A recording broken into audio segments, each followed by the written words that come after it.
मंसूर साहब मुझे ये बताइएगा कि जो आफरीदी साहब के हालात हैं, हमने कल अब आपके प्रोग्राम में भी बड़ा एक्सटेंसिवली इसे डिस्कस किया, और जो लड़ाई वफाक और सूबे के दरमियान है वो शायद ह्यूमैनिटेरियन ग्राउंड्स को तो कंसिडर ही नहीं किया जा रहा। लड़ाई तो इस बात पे है कि कौन ठीक बोल रहा है, कौन गलत बोल रहा है, ऑपरेशन है या इंटेलिजेंस बेस्ड ऑपरेशन है, हम तो लड़ाई उस जगह तक चली गई। आपको लगता है विद दिस गोइंग ऑन, और जिस ब्रीफिंग्स में आप भी उनका हिस्सा रहे हैं, जारी बात है, तो आपको अंदाजा होता है कि कोई हालात खराब होंगे आफरीदी साहब के लिए, या ये ठूठा चलती रहेगी?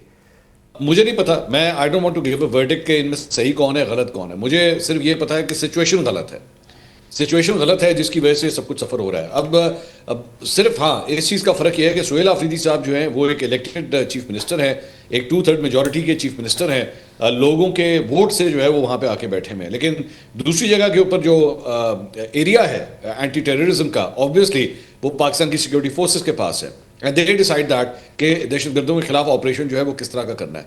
सो दोनों अपनी अपनी जगह पे जो है ना, जब वो अपने मौक़िफ़ पेश करते हैं तो फ्रैंकली स्पीकिंग वो दुरुस्त लगता है। उसमें मैं because I been hearing both the sides, मैं सुहेल आफरीदी साहब से मिल भी चुका हूँ, बड़ी तफसीली मेरी उनसे तकरीबन घंटा 1.5 घंटे की मुलाकात हुई थी। मैंने उनका भी पूरा मौक़िफ़ सुना। जब उनकी बात सुने तो वो सही लगते हैं, जब सिक्योरिटी इदारों की बात सुने कि वो अपना पॉइंट ऑफ व्यू क्या देते हैं और वो प्रूफ रखते हैं जब सामने, तो आप कन्विंस होते हैं कि हाँ भाई there is a problem over there. वहाँ पे पूरा नेक्सस बना हुआ है स्मगलिंग का, टेररिज्म का, क्राइम का, और उसको ख़त्म करना जो है बहुत ज़रूरी है। लेकिन प्रॉब्लम ये है दोनों अपने अपने पेजेस पे खड़े हैं। मैं तो सिर्फ यही कहता हूं कि तीरा के जो हमारे मुतासरीन हैं वहाँ पे, काश ये सब कुछ जो है वो इससे पहले जब इमरान खान साहब की गवर्नमेंट थी, जब ये दोनों एक ही पेज के ऊपर थी, तो आज इनके साथ ये सब कुछ ना हो रहा होता जो इस वक्त हम लोग सूरत हाल देख रहे हैं।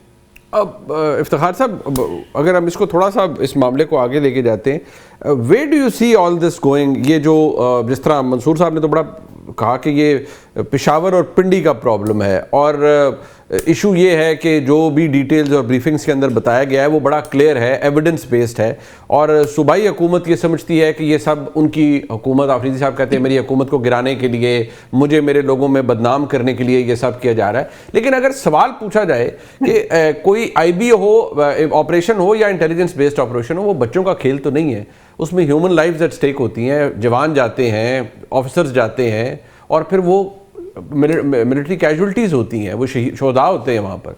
तो सिर्फ आफरीदी साहब की हुकूमत गिराने के लिए कोई ये ऑपरेशन का इस्तेमाल करेगा? नहीं, एब्सोल्युटली नॉट। मैं नहीं मानता कि ये किसी की हुकूमत गिराने के लिए हो रहा है। ये एक होता है, ये माइग्रेशन काफ़ी अरसे से होती आई है, बिल्कुल उनकी कंसल्टेशन इसमें मौजूद थी सूबाई हुकूमत की।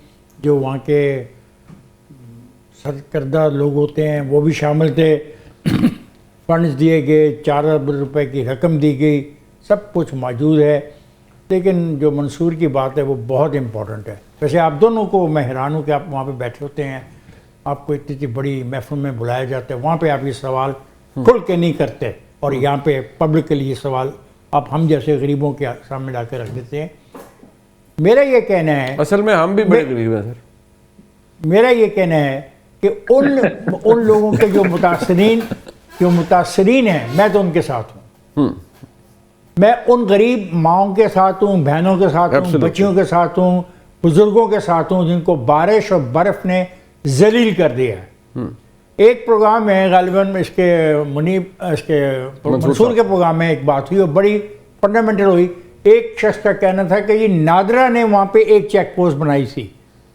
उन्होंने कहा इस चेक पोस्ट की बिना पे इतनी लंबी लाइन खड़ी हो गई, ट्रैफिक रुक गई, गाड़ियां नहीं मूव कर सकी, और लोगों को बहुत खवारी का सामना करना पड़ा। एक पॉइंट मैं ये पूछ सकता हूँ आप दोनों हजरात से जो उस ब्रीफिंगों में मौजूद होते हैं, क्या आप ये सवाल नहीं कर सकते भाईजान, एक के बजाय आप अगर 20 वहाँ पे चेक पोस्ट बना देते तो इसमें क्या बुराई है?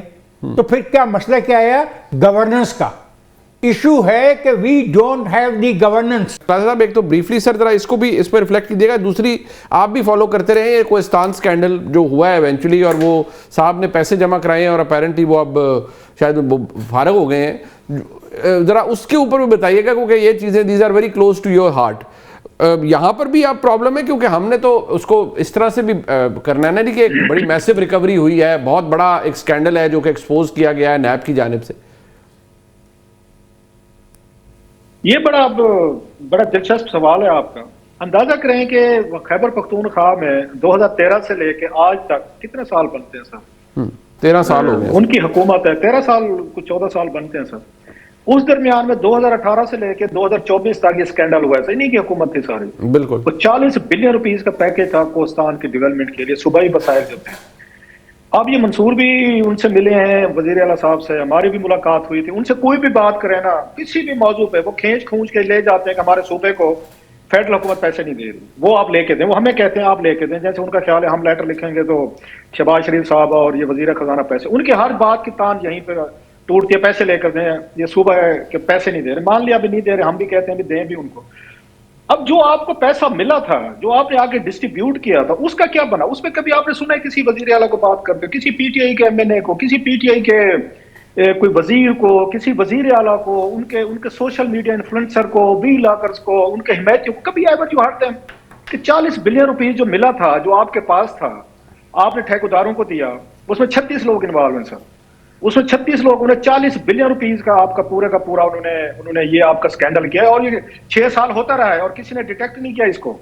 और उसमें सुन लें मतलब हुआ क्या क्या है, एक डंपर ड्राइवर, आप जरा लेवल देखें कि अब बात कहां तक ये पहुंच चुकी है। एक ब्यूरोक्रेट बाबू को छोड़ दें, ग्रेड 20-21 वाले को छोड़ दें 2 मिनट के लिए, एक डंपर एक ड्राइवर ने 4 बिलियन रुपीस का स्कैंडल किया सर। उसके जो साहब बैठा था, उसने अपने डंपर ड्राइवर के नाम पे फ्रंटमैन के तौर पर यूज करके उसने पैसा बनाया। और इन्होंने यहां से पैसे बनाने के बाद ये एबटाबाद में अपने घर में जो पेंट के डब्बे थे उनमें जाके पैसे छुपाएंगे। कैश था ना सारा, बहुत सारा। इसके बाद सर इन्होंने गाड़ियां ली हैं।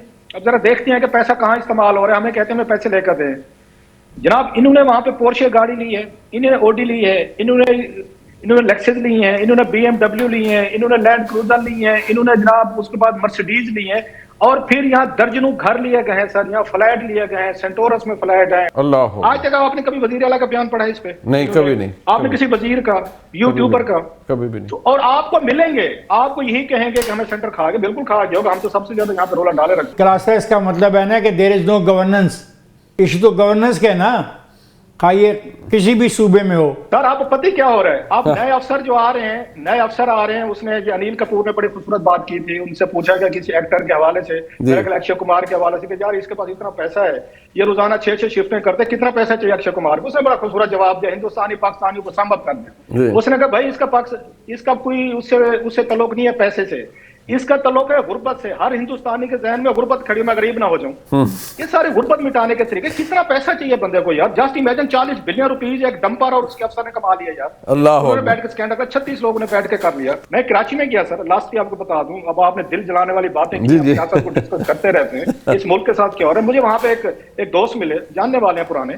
उन्होंने कहा कि मैं किसी महकमे में था, अब वो उसकी प्रैक्टिस करते हैं रिटायरमेंट के बाद, उससे रिलेटेड केस देखते हैं। कहते मेरा जूनियर बैठा हुआ था वहां पे, उसने मेरे क्लाइंट से 10 करोड़ की उसने रिश्वत ली, और कुछ दिनों बाद मैं गया तो मुझे कहते सर जी 10 करोड़ थोड़े हैं, मुझे कुछ और ले दें।